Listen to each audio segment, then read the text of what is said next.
आज हम लोग नया पाठ शुरू करेंगे जिसका नाम है वर्ण विचार। वर्ण या अक्षर। सबसे पहले वर्ण किसे कहते हैं?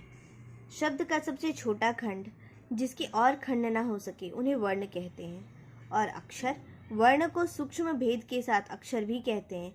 जिसका क्षर कभी नहीं होता उसे अक्षर यानी जो कभी नष्ट न हो, अर्थात अक्षर का भी प्राय होता है वे अक्षर जिनकी ध्वनि नष्ट नहीं होती, सदैव रहती। अतः छोटी से छोटी ध्वनि जो खंडित ना हो सके उसे अक्षर कहा जाता है। वर्ण ध्वनि के लिखित रूप के लिए प्रयोग में लाया जाता है, जैसे अ, आ, क, ख, ग आदि। कुछ विद्वान दोनों को एक ही मानते हैं। वर्ण के भेद। वर्णों के समूह को वर्णमाला कहते हैं। वर्णों को दो रूपों में बांटा गया है, स्वर्ण और व्यंजन।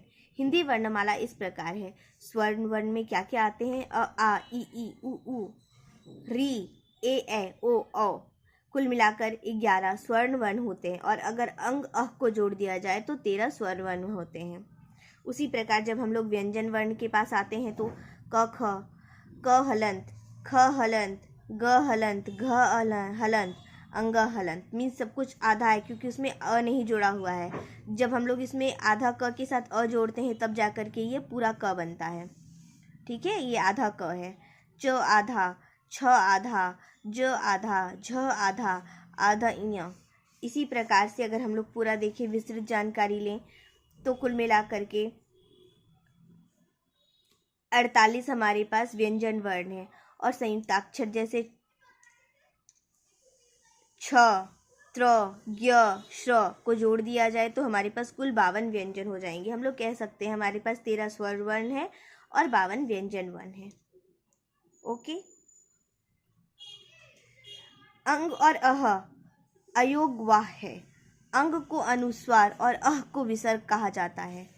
ठीक है, अंग को अनुस्वार और अह को विसर्ग कहा जाता है। इन दोनों का प्रयोग स्वरों के बाद किया जाता है, जैसे प्रायः, इसको स्वर के बाद, स्वर वर्ण जहाँ खत्म होते हैं वहाँ पर इसका प्रयोग किया जाता है। प्रायः, प्रातः, अतः आदि। अयोगवाह के उच्चारण से पूर्व स्वर आता है। स्वर और व्यंजन के मध्य की स्थिति होने के कारण इन्हें वर्णमाला में स्वरों के बाद रखते हैं। अंग का प्रयोग स्पर्श व्यंजन के पंचम वर्णों अंग, इय, न, म के लिए किया जाता है। अंग का यूज अंग, इय, न, दंत न और आधा म, इसके लिए अंग का प्रयोग किया जाता है जहाँ पर हमें आधा म, आधा न, आधा अण, आधा इय और आधा अंग लिखना हो। स्वर्ण वर्ण किसे कहते हैं? वे ध्वनियाँ जिनका उच्चारण बिना किसी सहायता से किया जाता है और जिसके उच्चारण में मुंह से हवा के निकलने का कोई बोध नहीं होता, में कोई बाधा नहीं होती। जिसके उच्चारण में मुंह से हवा के निकलने में कोई बाधा नहीं होती उसे स्वर कहते हैं।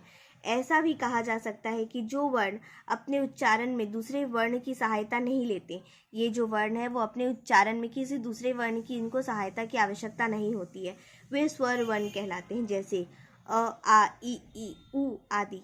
इसकी संख्या 11 है। स्वरों के कितने भेद होते हैं? उच्चारण की विभिन्नता के आधार पर स्वरों के 3 भेद होते हैं, ह्रस्व, दीर्घ और प्लुत। ह्रस्व, शॉर्ट वॉवेल। जिन स्वरों के उच्चारण में कम समय लगता है उन्हें ह्रस्व स्वर कहते हैं। इसकी संख्या 4 है। अ, ई, उ, री। ठीक है, ह्रस्व स्वर, इसके उच्चारण में बहुत कम समय लगता है। अ, ई, उ, री। दीर्घ स्वर, जिन स्वरों के उच्चारण में ह्रस्व से दुगना मतलब डबल टाइम लगता है उन्हें दीर्घ स्वर कहते हैं। दीर्घ स्वर ह्रस्व स्वर के दीर्घ रूप नहीं होते, वरन अपने आप में स्वतंत्र होते हैं। ये जो ह्रस्व है वो दीर्घ के बड़े रूप नहीं होते हैं, ये खुद में इंडिपेंडेंट है जो दीर्घ स्वर है, बस इसमें टाइम ज़्यादा लगता है स्वर की अपेक्षा बोलने में। ये 2 स्वरों के मेल से बनते हैं और ये जो है वो 2 स्वरों के मेल से बनते हैं, अतः इन्हें संधि स्वर भी कहा जाता है। इसकी संख्या 7 है। आ, ई, उ, ए, ओ, औ। इनकी संधि इस प्रकार होती है। अ जोड़ अ जोड़ ई, ए, अ जोड़ ओ, औ, ई जोड़ ई, बड़ी ई, अ जोड़ उ, छोटा ऊ, अ जोड़ छोटा ऊ ओ, छोटा ऊ जोड़ छोटा ऊ बड़ा ऊ, अ जोड़ ए। ए को ह्रस्व नहीं माना गया है क्योंकि ए वर्ण अ जोड़ ई से मिलकर बना है। दो वर्णों के संयोग होने के कारण यह दीर्घ स्वर है।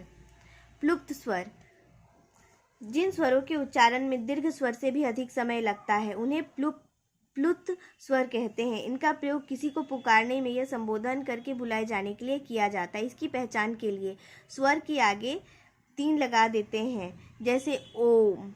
प्रायः इनका प्रयोग संस्कृत में ही किया जाता है। धन्यवाद।